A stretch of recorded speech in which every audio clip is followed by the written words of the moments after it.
Bismillahirrahmanirrahim.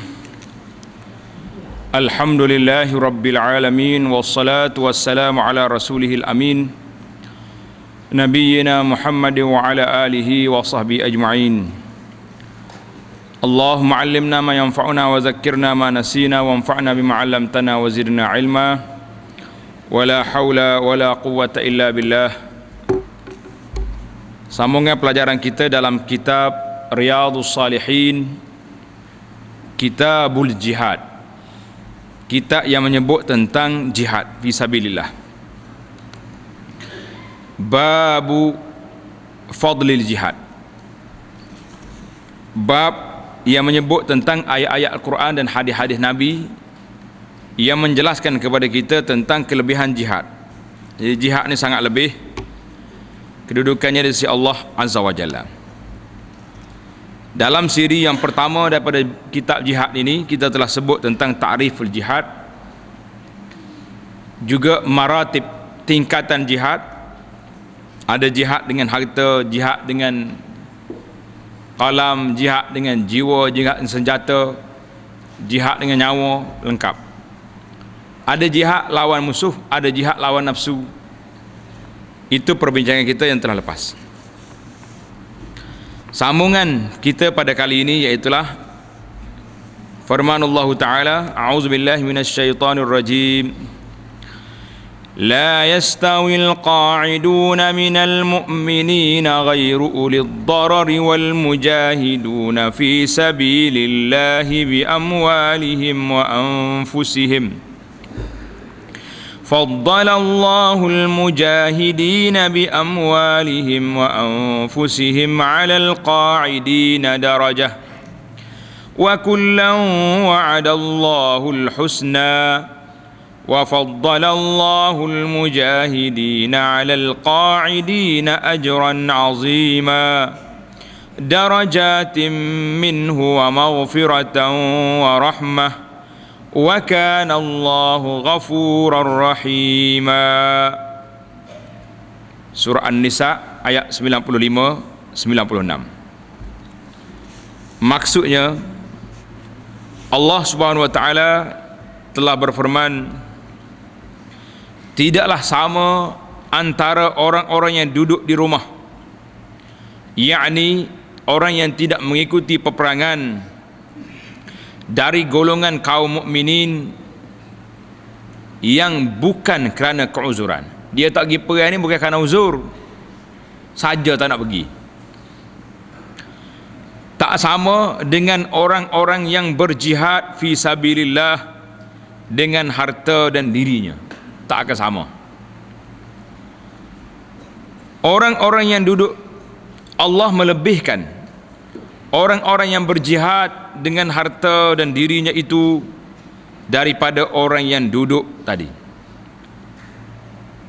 Kepada masing-masing dari kedua golongan itu Allah telah menjanjikan kebaikan, dan Allah lebih mengutamakan orang-orang yang berjihad daripada orang-orang yang duduk di rumah dengan pahala yang besar, iaitu berupa darjat yang tinggi, juga pengampunan dan kerahmatan daripada Allah, dan Allah Maha Pengampun lagi Maha Penyayang. Ayat ini banyak cerita dia. Kita cuba ambil satu demi satu, kita huraikan, buat satu persatu perbincangan. Yang pertama, Allah buat bandingan la yastawi. La yastawi itu letak nombor satu. Tidak sama di antara orang yang pergi berperang dengan orang tak berperang. Menafikan persamaan ini sangat jelaslah. Kerana orang pergi berperang terpaksa mengorbankan nyawa, mengorbankan harta benda, korban diri dia sendiri. Tidur pun tak cukup, penat lagi, mana nak sama orang relax kat rumah. Jadi kecuali orang yang dikecualikan, istisna. Siapa yang Allah kecualikan di sini? Yang pertama, ghairu urid darar, orang yang mempunyai mudaratan. Kalau dia pergi berjihad, menyusahkan orang lain. Bukan kata dia nak tolong orang, dia pula menyusahkan kawan-kawan dia sendiri. Tanda di situ ada 3 kumpulan. Allah sebut dalam surah lain, laisa 'alal a'ma harajun wala 'alal a'raji harajun wala 'alal maridi haraj. Ini kumpulan yang pertama, iaitulah orang yang mempunyai mudarat dan du'afa, orang yang lemah, tak boleh pergi, tua, sakit. Orang ni duduk rumah tak apa. Itu yang pertama. Golongan yang pertama yang dibenarkan duduk di rumah, di kampung, tak payah pergi berjihad, orang yang mempunyai mudarat dan orang sakit, orang dhaif. Yang kedua, laisa 'alal du'afa wala 'alal marda wala 'alal ladzina la yajiduna ma yunfiquna harajun.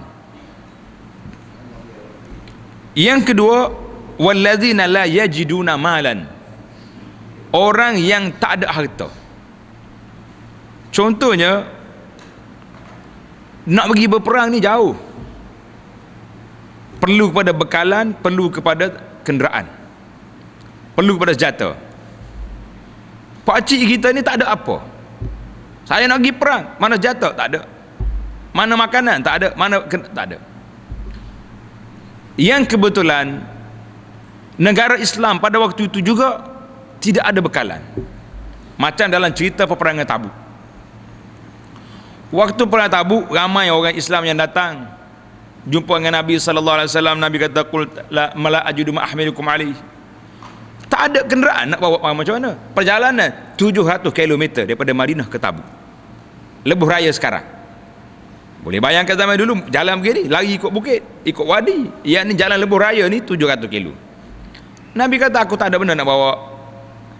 Mereka keluar daripada rumah Nabi dalam keadaan tafiyudu minad dam, mengata mengalir, sedih, tak boleh pergi perang. Ini golongan yang kedua. Tapi kalau keluar daripada Nabi happy, tak payah pergi perang, ini bukan cerita lain. Ini buat munafikin nama dia. Itu golongan yang kedua. Golongan yang ketiga yang dibenarkan duduk, iaitulah wa ma kanal mu'minuna liyanfiru kafah falaula nafara min kulli firqatin minhum ta'ifatun liyatafaqahu fid din. Golongan yang ketiga, man qa'adu liyatafaqahu, orang yang duduk kerana nak belajar. Jadi kita hari ni, kalau kita ni belajar, pelajar-pelajar ilmu, mereka ini juga termasuk dalam mujahidin. Orang yang menyelamatkan akidah umat siapa? Penuntut ilmu. Orang yang tahu halal haram siapa? Pelajar. Jadi penuntut ilmu ini dibenarkan tidak pergi berperang. Kenapa? Kerana dia termasuk dalam orang yang diizinkan. 3 ayat Quran ni kita sudah bincang. Dalil yang pertama tadi surah An-Nisa 95 yang kita baca. Kemudian surah Asy-Syura An-Nur 61, surah At-Taubah 91, dan orang-orang yang tafaqquh fid din ni surah At-Taubah 122. 3 kumpulan ini dibenarkan tidak pergi berperang kerana ada maslahah. Maslahah jihad, mereka duduk. Orang yang pergi belajar, kalau tidak semua orang pergi perang belaka, siapa nak ngaji? Siapa nak jadi muallim, siapa nak jadi guru? Guru ni sangat penting. Jadi di sini kita nampak yang pertama tentang orang golongan persamaan, tidak ada persamaan. Golongan yang diizinkan untuk tidak pergi berperang, iaitulah 3 kelompok, 3 kumpulan tadi. Dalam ayat ini Allah Ta'ala sebut al-mujahiduna fi sabilillah, iaitulah golongan yang afdal. Dalam ayat ini menafikan persamaan di antara 2 kumpulan. Cuba tuan-tuan tengok tanda nombor ayat yang kita akan baca. Beberapa isu Allah nafi di antara 2 kumpulan. Contohnya ayat ini, kumpulan yang pergi berjihad dengan kumpulan duduk di rumah, satu. Ayat yang lain pula dalam suratul Hadid ayat 10, la yastawi minkum man anfaqa min qablil fathi wa qatal, tidak sama orang yang menafkahkan hartanya sebelum pembukaan kota Mekah dengan selepas pembukaan. Sebab apa? Sebelum buka kota Mekah kita masih lemah. Bila buka Mekah, khalas, dunia sudah mari. Umat Islam berduyun-duyun masuk Islam. Yadkhuluna fi dinillahi afwaja, duyun masuk.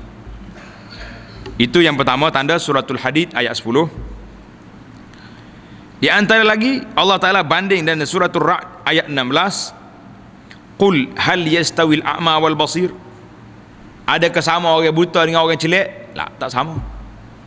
Dari sudut fizikal pun tak sama. Yang buta tak nampak, yang celek nampak. Dari sudut roh sama tak sama. Orang yang buta mata hati dia tak nampak apa. Dunia ni gelap bagi dia. Yang dia nampaknya projek, duit, makan, minum, perempuan, itu je. Biar bagi orang yang ada basir, mata hati dia celek, dia fikir panjang. Kita boleh ambil dunia dengan cara-cara yang dibenarkan oleh syarak. Dalam surah Fatir ayat 12, wa ma yastawil bahrani hadza azmun furat, dua lautan pula tak sama, ada laut yang masin, ada laut yang tawar. Ini menunjukkan bahawa Allah Subhanahu Wa Taala sebut kepada kita tidak ada persamaan. Cuma hari ini ada segelintir daripada orang Islam juga bercakap Islam ini agama persamaan. Jawab dia, perkataan tersebut perlu kepada huraian. Sama dari sudut apa? Agama dinul musawah, agama yang sama Islam. Agama sama apa? Apakah Islam ni sama dengan Kristian? La. Islam ni sama dengan Buddha? Abadan. Itu dia panggil mazhab pluralisme. Pluralism ni yang orang kata agama sama, itu tidak ada persamaan sama sekali. Maka kerana itulah para pendakwah yang sebaiknya kita guna perkataan al-Islam dinul adli. Islam ni agama yang adil. Setiap orang itu berhak mendapat hak dia. Orang Islam boleh ambil hak dia mengikut keadilan rakyat Islam. Orang Islam ambil hak dia, orang bukan Islam ambil hak dia. Jadi kalau kita kata musawah, persamaan, kena tafsir panjang. Tafsir macam mana? Sama macam mana? Sama mengikut kategori masing-masing. Itu jadi payah. Kita kata adil lebih baik daripada kita kata al-musawah. Kerana perkataan Islam ini agama yang sama, menyamai semua benda, bahaya.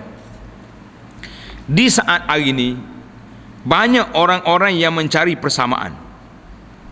Dia kata kita nak samakan di antara laki-laki dengan perempuan. Dalam bab apa? Dalam bab pusaka. La, dalam Quran sudah sebut waliz zakari mislu hazil unsayain. Pasal itulah satu cerita Syekhul Azhar, nama dia Khidir Hussein. Orang ni hebat.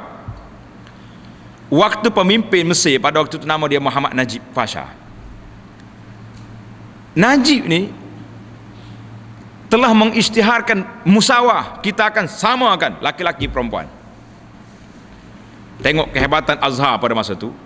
Syekh Khidir rahimahullah bangun pergi berjumpa dengan pemimpin.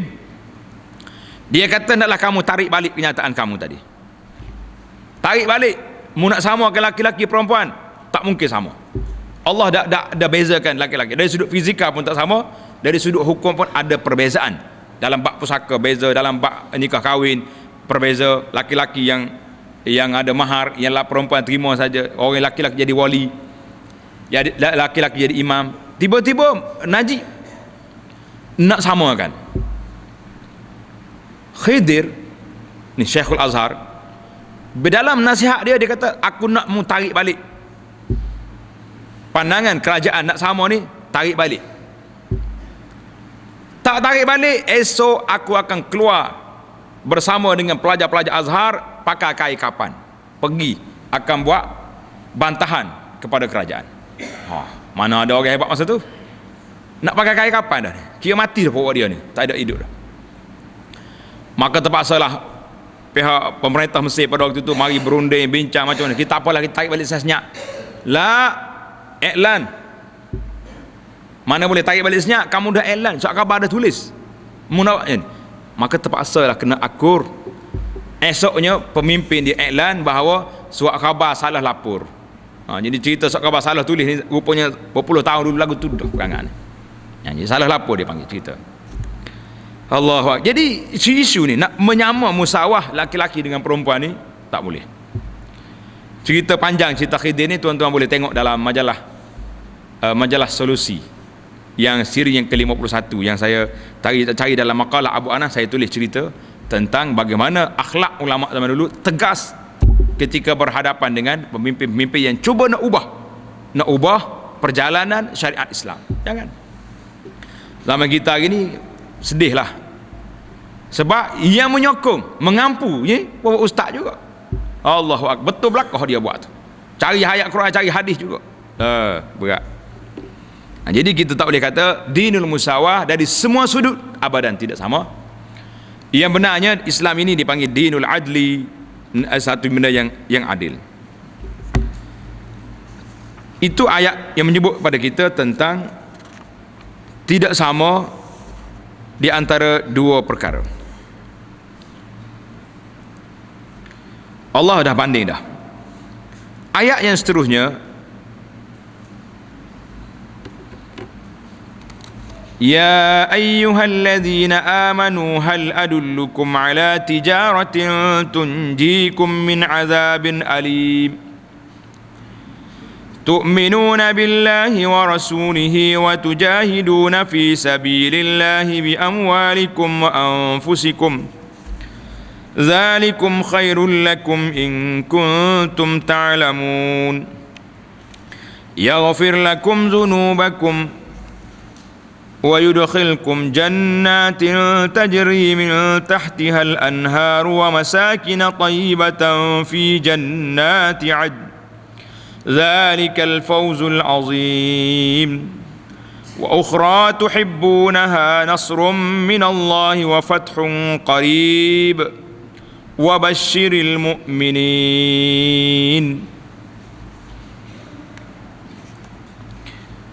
Maksudnya, wahai sekalian orang-orang yang beriman, sukakah kalau aku tunjukkan kepada kamu semua akan suatu perdagangan, perniagaan? Apa dia? Bisnes apa ni? Allah nak ajak kita buat bisnes. Bisnes apa? Yang dapat menyelamatkan kamu semua dari seksa yang menyakitkan. Bisnes kita ni bukan jual ubi, bukan jual pasir, jual kayu, kain, tak. Jual nak beli syurga, menyelamatkan kita daripada azab Allah.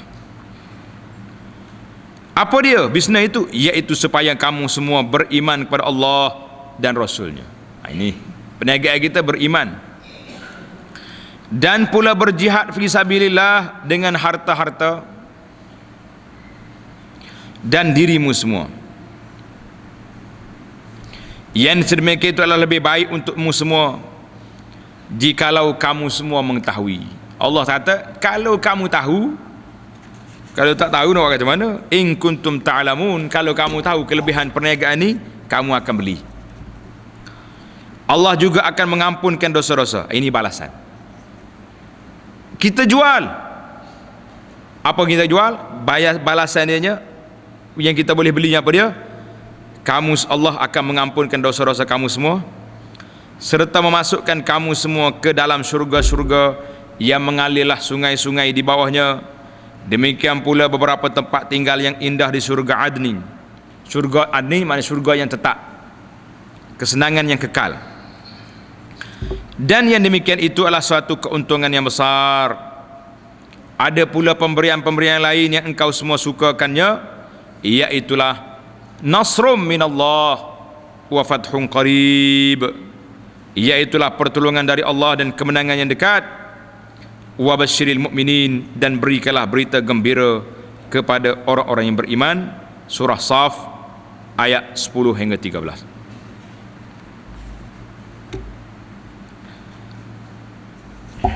Ayat ini mengajak kita kepada satu perniagaan.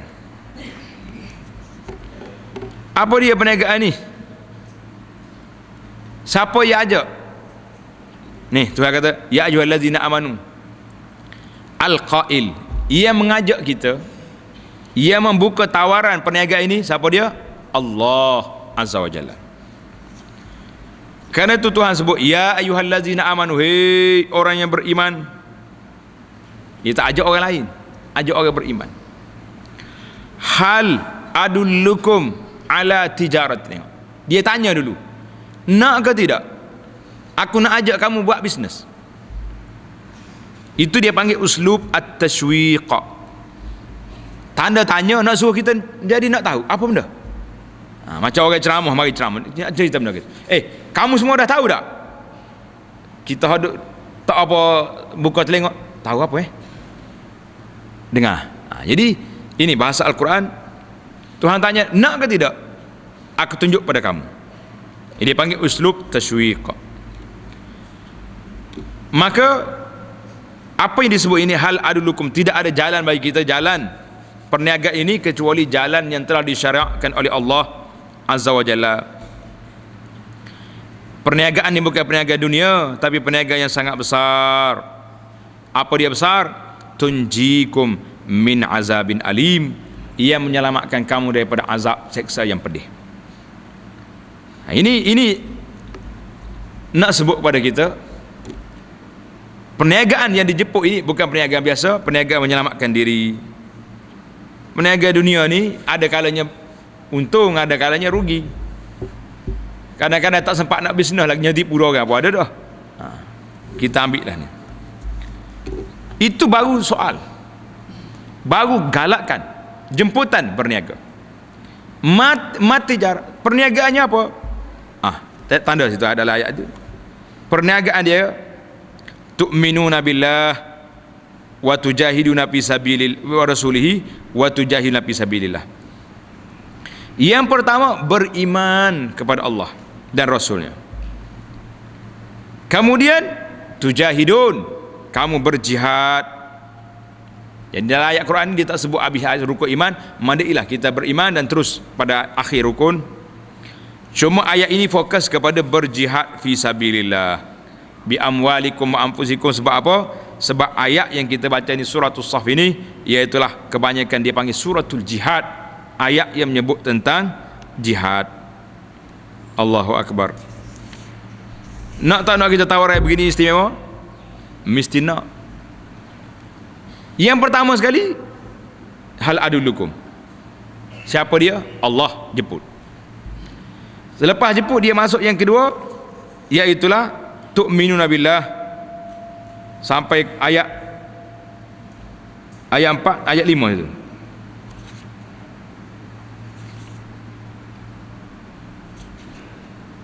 Tak nampak ni tulisannya. Kemudian ayat yang berikutnya, yaghfir lakum zunubakum. Itu jawapan dia. Apa dia harganya? Ini. Lepas kamu berniaga, kita nak tahu harga dia. Apa dia laba, keuntungan dia? Jawab dia, keuntungannya yaghfir lakum zunubakum wa yudkhilkum jannatin tajri min tahtiha al-anhar wa masakin tayyibatan fi jannati adnin zalikal fawzul azim. Yang pertama Tuhan sebut keampunan Allah. Yaghfir lakum, Tuhan ampun pada kamu. Cara mana keampunan bagi orang berjihad? Tengok dalam hadis nanti insya-Allah. Yang kedua, Allah Ta'ala masukkan kita jannatin. Sebab apa dalam ayat Quran disebut jannatin dengan jamak? Dia tak kata jannatin, satu syurga, jannat, syurga-syurga. Yang banyak itu kenapa? Sebabnya Nabi SAW sebut dalam hadis, inna fil jannati mi'atu darajah. Dalam syurga ada 100 darajat tingkatan. A'addahallahu azza wa jalla lil mujahidina fi sabilihi. Allah sediakan bagi orang yang berjihad pada jalannya. Allah 100 darajat. Tajri min tahtal anhar, yang mengalir di bawahnya sungai-sungai. Dalam syurga ni ada 4 sungai. Di bawah syurga tu ada 4 sungai. Mimma'in ghairi asin. Satu, yang tak mungkin, air dia tak bertukar, jernih, bersih. Yang kedua, anhar min labanin, sungai daripada susu. yang tidak bertukar dia punya rasa dia, sedap, tak masam. Yang ketiga, anharun min khamrin, sungai daripada arak yang lazat, yang tidak memabukkan. Yang keempat, wa anharun min asalim musaffa, sungai daripada asal, madu yang dibersihkan. Anharun tajri, sungai yang mengalir. Allahu akbar. Kalau kita baca ni, semangat tu adalah wa masakina tayyibatan fi jannati adlin, dan tempat tinggal yang begitu cantik dalam syurga yang kekal abadi. Zalikal fawzul azim, itulah kemenangan yang besar. Ayat kita surah Sad ayat 10 hingga 13. Ayat-ayat dalam bab ini amat banyak sekali dan masyhur-masyhur. Adapun hadis-hadis yang menghuraikan kelebihan jihad ini lebih banyak lagi. Untuk dapat direngkaskan, jadi kita ringkaskan ayat ini. Di antara hadis-hadis itu ialah, kita baru jumpa masuk hadis yang pertama dalam bab jihad, iaitu hadis 1285. 1285 An Abi Hurairah radhiyallahu anhu qala qala Rasulullah sallallahu alaihi wasallam ayyul a'mali afdal qala imanu billahi wa rasulih qila summa maza qala al jihadu fi sabilillah qil summa maza qala hajjum mabrur muttafaqun alaih. Artinya Rasulullah sallallahu alaihi wasallam telah ditanya, ayyul amali afdal, apakah amalan yang paling utama, paling afdal? Maka Nabi jawab, imanu billah, beriman kepada Allah dan Rasul. Ini satu. Dia tanya lagi, summa ayun, apa lagi ya Rasulullah? Nabi menjawab, jihad fi sabilillah. Orang tanya lagi, apa dia? Nabi kata, hajjun mabrur, haji yang mabrur, yang cukup syarat rukunnya, yang diterima oleh Allah. Maka ini 3 perkara yang cukup besar untuk kita ambil atas dunia ini. Jadi hadis-hadis ini jelas kepada kita, menunjukkan tingkatan amalan mengikut soalan-soalan orang. Maka dalam bab ini dia nak lebih menekankan kepada isu jihad. Mungkin kita baca hadis lain pula. Tengok hadis yang kedua 1286 ni. Hadis yang ke 1285 tadi muttafaqun alaih, riwayat Bukhari dan Muslim.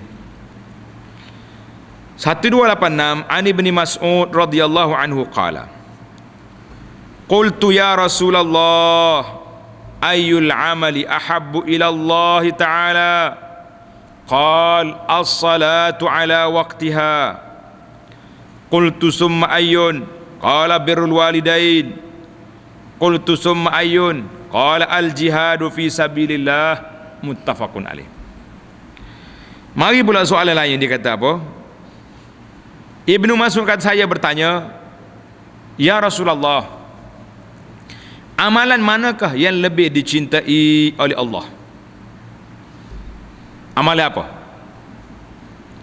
Baginda menjawab, salatun ala waqtiha, salat tepat pada waktunya. Jangan diqada-qada, salat dalam waktu. Allah Ta'ala suka hamba dia salat dalam waktu. Kemudian saya tanya lagi, kemudian amalan apa pula? Rasulullah SAW menjawab, iaitu berbakti, buat baik pada 2 ibu bapa.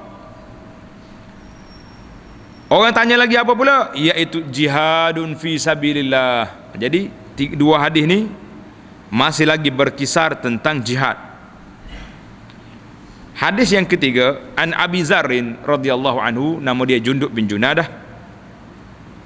Qala qultu ya Rasulullah ayyul amali afdal? Qala al-imanu billah wal jihadu fi sabilihi muttafaqun alaih.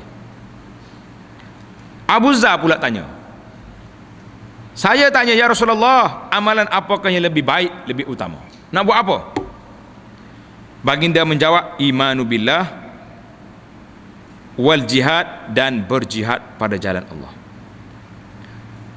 Ini semua hadis-hadis menunjukkan kepada kita tentang tingkatan amalan. Al-Imam Al-Baihaqi telah menukilkan dalam sebuah kitabnya, nama dia Syu'abul Iman, cabang iman. Dan para ulama lain juga cuba nak susun mana yang lebih afdal. Sekali Nabi jawab imanu billah, sekali dia jawab salatun ala waqtiha, sekali dia jawab. Tengok dalam hadis kita ni, dua hadis semuanya iman. Itu beriman tu tak ada lagi asas mesti beriman kepada Allah, kemudian dia mari salat, lepas tu mari tingkatan yang lain pula. Jadi Baihaqi dalam kitab dia Syu'abul Iman, dia telah susun tingkatan iman yang 72 bid'un wa sab'una tu. Cantik kitab tu.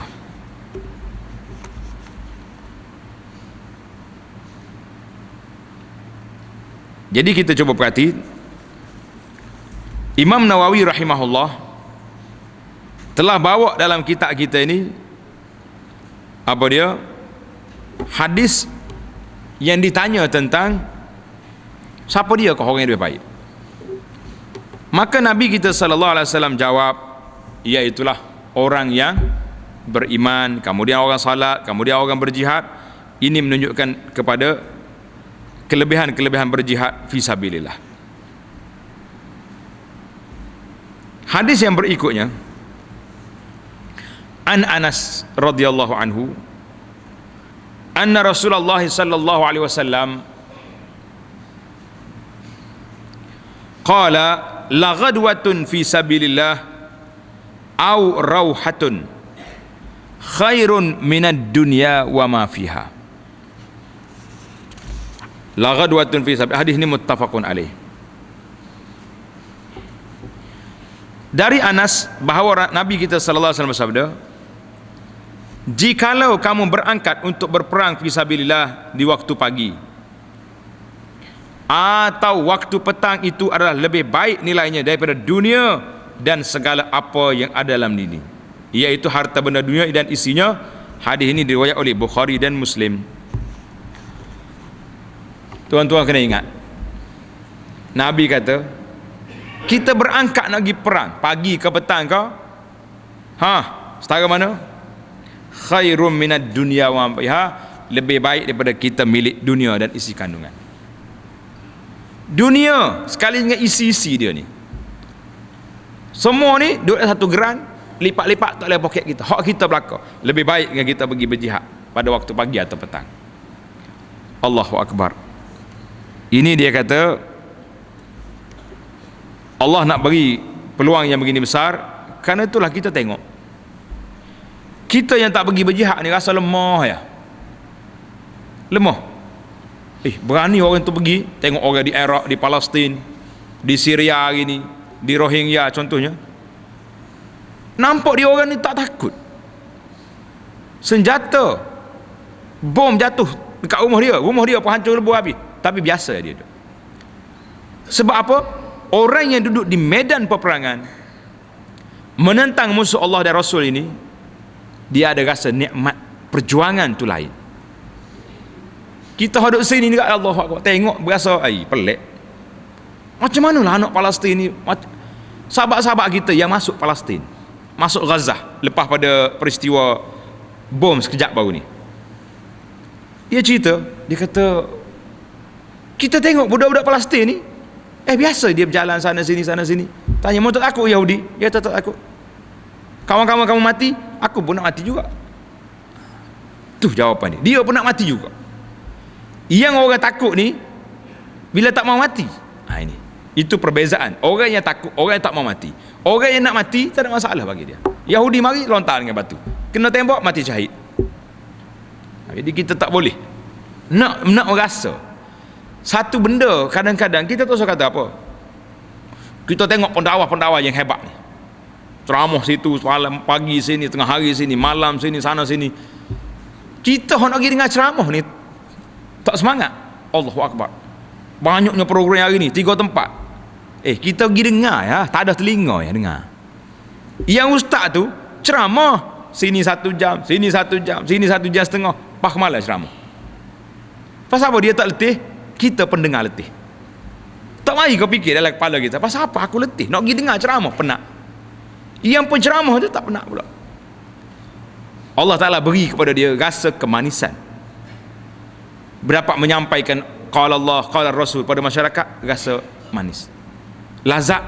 Tengok, itu kecil nak banding dengan orang mujahidin, alu jihad fisabilillah, la ilaha illallah. Tengok ni, betapa besarnya nikmat Allah Ta'ala beri kepada mereka, kepada golongan-golongan yang duduk dalam medan peperangan jihad. Berapa banyak ni, nak syarah panjang pun takut tak habis kitab kita ni. Berapa cerita kita dengar dalam peperangan-peperangan, sahabat-sahabat yang beritahu, inni la ajidu rihal jannah min duni Uhud. Hei, saya tercium bau syurga. Duduk tepi bukit Uhud, dia kata dia cium bau syurga. Tak sempat nak habis buah tamar di tangan makan, lompat masuk. Dia kata nak habis biji tamar ni cukup lama untuk aku masuk dalam syurga. Allahu Akbar. Inilah Allah Ta'ala beri rasa kemanisan, lazat orang-orang yang berjuang. Kerana itu kita yang tak berjuang ni tak usah duk condemn lah orang berjuang. Kita takut lah. Tapi biar betul-betul berani. Kalau tawakal setengah-setengah jangan. Sekali pergi sekali lompat mari dah. Orang sungguh-sungguh. Hadis yang seterusnya, An Abi Sa'id Al-Khudri radhiyallahu anhu qala, ata rajulun Rasulullah sallallahu alaihi wasallam faqala ayyun nasi afdal, qala mu'minun yujahidu bi nafsihi wa malihi fi sabilillah, qala thumma man, qala mu'minun fi syi'bin min asy-syi'ab ya'budullah wa yad'u an-nasa min syarrihi, muttafaqun alaih. Maksudnya, ada seorang laki-laki datang menemui Rasulullah sallallahu alaihi wasallam lalu berkata, ayun nasi afdal, manusia mana orang yang paling baik, paling afdal ya Rasulullah? Qala mu'minun yujahidu bi nafsi wa mali. Nabi kata, iaitu orang mukmin yang berjihad fi sabilillah dengan diri dan harta. Kita hari ni harta lepas dah. Siapa ada harta kita ke Palestin? Tak apa nak jawab. Lemah tu. Sampai dah duit-duit kita ke Syria yang orang sedang kelaparan, kesejukan hari ni.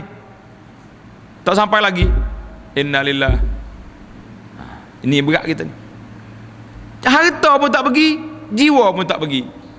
Berat tak berat? Sekurang-kurangnya biar duit pergi dulu. Mugi dulu duit, masuk dalam tabung. Jiwa akan pergi apabila sampai waktunya, insya-Allah. Baru semangat. Kita dah baca dalam hadis-hadis yang menyebut tentang fadailul jihad, dalam hadis yang kita akan baca nanti. Baru ni kita dah baca hadis yang keberapa? Yang Nabi kata, siapa dia bercita-cita nak mati syahid, ballaghahullahu manazilal syuhada, Allah akan sampaikan dia ke darjat orang mati syahid, walaupun dia mati di atas tikar di rumah dia. Tapi dengan cita-cita yang betul, niat yang sungguh-sungguh, ya Allah ada jihad aku nak pergi, Allah akan sampaikan darjat orang mati syahid. Apa jadi ni?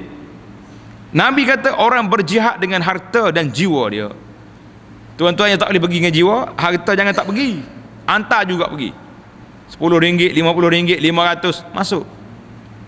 Ada orang kutip remah untuk Palestin, untuk Gaza, untuk Syria, bagi. Tapi tengok jugalah, ada setengah ni nampak mewah sangat, kutip remah untuk Palestin, tapi peratus pengurusan tu tinggi sangat ambil. Itu jangan, tak usah bagilah, kita cari ramai lagi ustaz-ustaz kita, NGO yang nampak ikhlas, perjuangan mereka memang nak bantu sungguh. Tapi kalau dia buat NGO nak tolong Palestin di Malaysia ni, menentang hukum Islam, ini ada masalah. Nak pergi jihad di Palestin, kenapa tak jihad negara kamu? Hapuskan kemungkaran. Ini pun satu kena cek tengok. Saya tak nak sebut nama lah malam ni, kita bincang waktu lain. Nabi kata apa ni? Orang tu tanya lagi, ya Rasulullah, summaman, siapa pula orang yang hebat tu siapa? Qala mu'minun fi syi'bin minas syi'ab, orang mukmin yang mengasingkan diri untuk menyembah Allah dan mengasingkan diri dari masyarakat, dari kelemahan diri sendiri.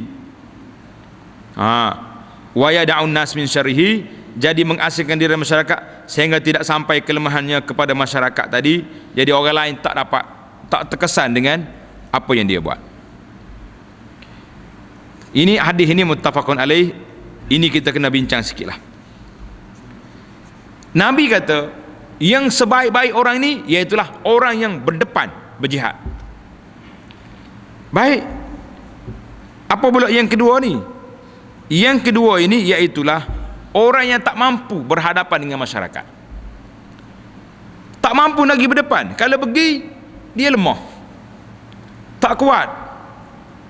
Bahkan orang yang kita tengok hebat, ceramah qala Allah qala Rasul, bila kena fitnah, dia duduk bercampur dengan puak-puak, ia tak mahu kepada undang-undang Islam, dia juga tolong baca Quran bagi pihak puak tu pula. Fitnah ke tak fitnah? Bahaya ke tidak? Jadi bahaya. Maka Nabi kita bagi cadangan yang kedua, iaitulah orang yang duduk di tepi-tepi bukit, di pinggir bukit, di celah-celah bukit, beribadat kepada Allah. Ada setengah riwayat kata, bawa kambing-kambing dia duduk di celah-celah bukit lebih baik daripada dia bercampur dengan orang, menyakiti orang. Duduk diam situ. Siapa dia tu? Pak Da tu. Buat apa? Tak ada, jaga kambing dia, berzikir, beribadat kepada Allah, dia tak kacau orang. Lebih baik di zaman fitnah. Di zaman fitnah, mana kalau kita campur dengan orang, tak ada dah orang nak buat baik. Masuk kedai kopi ni, duk buah kutuk orang. Masuk kedai kopi ni, duk buah cara kau bisnes, tu bisnes ni. Tak ada orang cara ke akhirat, tak ada apa. Maka tarik kambing kita, duk di tepi bukit, lebih baik. Campur dengan orang, punah lalu. Kepala kita jadi bonok, jadi orang panggil sombak kepala. Allah, nak semaya betul kosong, duk mikir ke projek banyak. Pergi sini pula duk mikir ke tu, duk mikir ke hiburan, mikir maksiat. Baiklah awak duduk di tepi bukit. Tapi ingatlah. Jadi kita kena tengok siapa kita. Sebab Nabi kata, al-mu'minul ladzi yukhalitun nas wa yasbir ala azahum. Orang mukmin yang bercampur dengan orang dan dia sabar menghadapi kerana masyarakat. Mana orang kata apa kita tegak. Kita berdakwah hajak orang kepada Al-Quran dengan hadis, orang kata ni pendakwah sesak, biarnya sesak gilah. Asalkan aku betul. Apa orang tuduh, lantak lagi. Tuli telinga. Yang penting kita boleh cakap yang benar. Itu lebih baik, Nabi kata, lebih baik daripada orang yang menyembunyikan diri kerana takut disakiti oleh orang. Ni hadis ni. Jadi dipanggil ketika rusaknya manusia sudah tak nak bercampur dengan orang, tak mampu, dan masyarakat telah rusak. Nabi kata yushiku an yakuna khairu malir rajul ghanaman yatba'u biha sya'asal jibal. Sebaik-baik orang tu ikut kambing dia duduk dalam bukit, itu lebih baik. Maka kata ulama di sini kita kena tengok imbang. Kita mampu bercampur dengan orang, campur. Jalan tugas dakwah, jalan. Amar makruf, nahi mungkar, buat. Tapi kalau tak mampu, duduk diam-diam. Pergi cari mana-mana pondok, duduk situ, belajar Quran, belajar sunnah, belajar hadis, buat amal ibadat, tak campur dengan orang, baik. Tengok keadaan kita ni kategori mana, kategori berani ke, kategori ni tak berani. Boleh campur orang, tak boleh campur orang, tengok. Tapi kalau orang boleh campur, dia lari lah, orang ni masuk dalam kategori lemah, sebab dia masih lagi ada kebolehan untuk berdakwah. Tiba-tiba dia tak mahu dakwah, tak boleh. La ilaha illallah. Kita ni bukan pendakwah sangat, orang panggil reti sepatah dua. Kadang-kadang dia bila kena serang kuat sangat, mari juga perasaan, aku ni duduk diam-diam kat rumah lah sedap. Pagi pergi kerja pejabat, balik petang duduk sini, tak sedut campur dengan orang, sakit kepala orang duduk kutuk kita. Tak pada dengan ni, dia tengok dalam internet, dia tulis sorak macam-macam, dia tak kata, buat ceramah. Bahkan sebahagian daripada ustaz, kerja dia dalam kuliah-kuliah dia duk hentam kawan tu. Allah. Saya nasib baiklah saya ada di kawasan ni. Kalau tidak tuan sini sesak habis pasal duk ikut kau ustaz. Sesak apa dia? Kawan tu ngajar apa? Duk baca Quran dengan hadis dia ni. Baca kat kitab-kitab lain kata. Tu sedap ke dia. Tu tidak sakit kepala kita lah gitu. Penipala juga tak? Jangan. Baik. Hebat jihad ni panjang ni. Hadis yang seterusnya, Nabi kata apa? An Salman qala, sami'tu Rasulullah sallallahu alaihi wasallam yaqul, ribatu yaumin fi wa lailatin khairun min siyami syahrin wa qiyamihi. Allahu akbar. Wa immata fihi mana? Oh, satu lagi, 1290 ya. An Sahl bin Sa'ad, tertinggal satu ni. An Sahl bin Sa'adin radhiyallahu anhu, anna Rasulullah sallallahu alaihi wasallam qala ribatu yaumin fi sabilillah khairun minad dunya wa ma 'alaiha wa mawdi'u sauti ahadikum minal jannah khairun minad dunya wa ma 'alaiha warrauhatu yaruhuhal abdu fi sabilillahi ta'ala awil ghadwatu khairun minad dunya wa ma 'alaiha. Allahu akbar. Sedap ni hadis ni, muttafaqun alaih. Kata Nabi sallallahu alaihi wasallam, ribat, bertahan, yakni duduk diam, duduk di dalam posnya. Dia terjemah pos ni. Mana pos ni? Duduk di pusat kawalan, di sempadan, di perbatasan, itu ribat. Di pusat tentera selama sehari, fi sabilillah adalah lebih baik daripada dunia dan semuanya ada di atas dunia. Tepat. Sehari kita pergi berjihad lebih baik daripada kita dapat geran dunia dan isi kandungan. Wa mawdi'u sauti ahadikum, tempat tinggal seorang di antara kamu semua di syurga lebih baik daripada dunia dan segala isi yang berada dalamnya.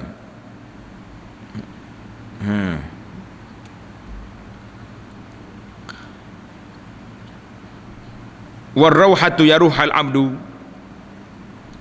juga sekali berangkat untuk berperang fisabilillah seorang hamba, baik di waktu pagi atau waktu petang, lebih baik daripada dunia dan segala sesuatu yang ada dalamnya. Hadis ini muttafaqun alaih. Tadi kita dah sebut dah tentang makna hadis itu, sehari ataupun pagi kita pergi lebih baik daripada isi dunia dan kandungannya. Mawdi'u sauti itu, mawdi'u sauti dia terjemah tempat tinggal. Saut tu mana tongkat, tempat sakut tongkat, lebih baik daripada dunia dan isi kandungan. Orang panggil menyakut baju baru tu. Tak ada lagi, tak kira lagi perabot-perabot kat dalam tu. La ilaha illallah.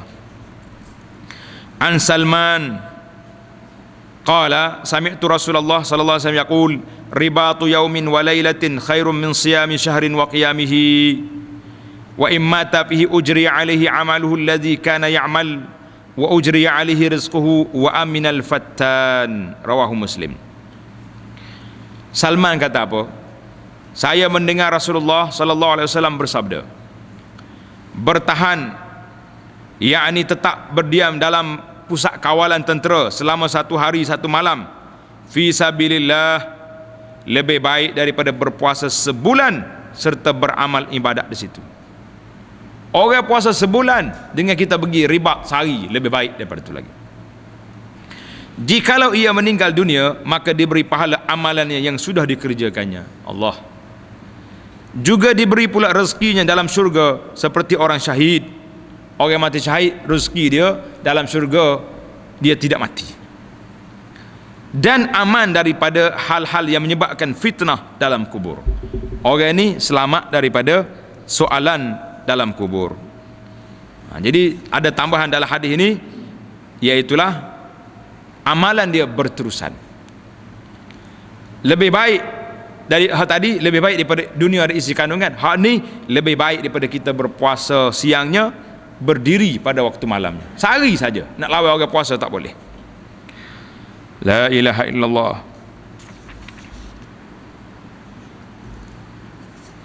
Dan satu kelebihan lagi, kita terus dengan hadis yang berikut.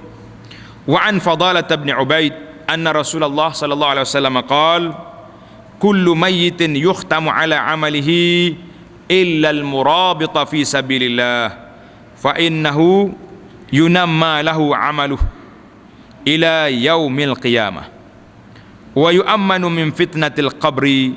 Rawahu Abu Dawud wa Tirmizi wa qala hadisun hasanun sahih. Allahu Akbar. Dari Fadalah bin Ubaid, Rasulullah sallallahu alaihi wasallam bersabda, setiap seorang mati, mayat, akan habislah amalannya sebagai yang sudah ada. Orang mati biasa ni terputus amalannya, kecuali berapa? Baru yang kita terbuh tadi, 3 perkara kan: sedekah jariah, ilmu yang bermanfaat, doa anak yang soleh. Hak lain stop. Melainkan orang yang berjihad, berperang fi sabilillah. Allahu Akbar. Kerana sungguhnya orang itu amalannya tetap berkembang sampai hari kiamat. Amalan dia subur, naik, walaupun Tuhan dia berhenti, mati, amalan dia berjalan. Dan ia akan dilepaskan dari fitnah kubur. Orang ini selamat daripada fitnah kubur, selamat daripada siksaan kubur.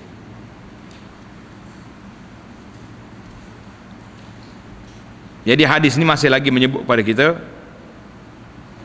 tentang kelebihan orang berjihad dan dia duduk di mana lebih selamat daripada siksaan kubur.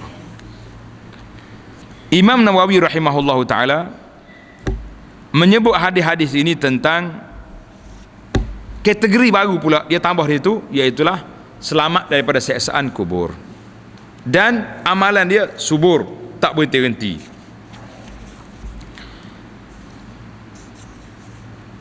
Barulah kita jumpa hadis ni. Hadis 1293, wa an Utsman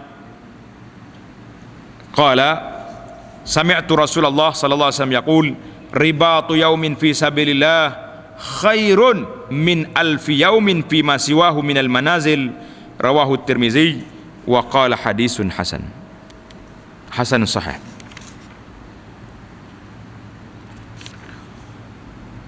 Kata Utsman, saya mendengar Rasulullah sallallahu alaihi wasallam bersabda, duduk bertahan di perbatasan itu selama sehari fi sabilillah adalah lebih baik daripada 1000 hari yang lainnya daripada beberapa tempat yang ada.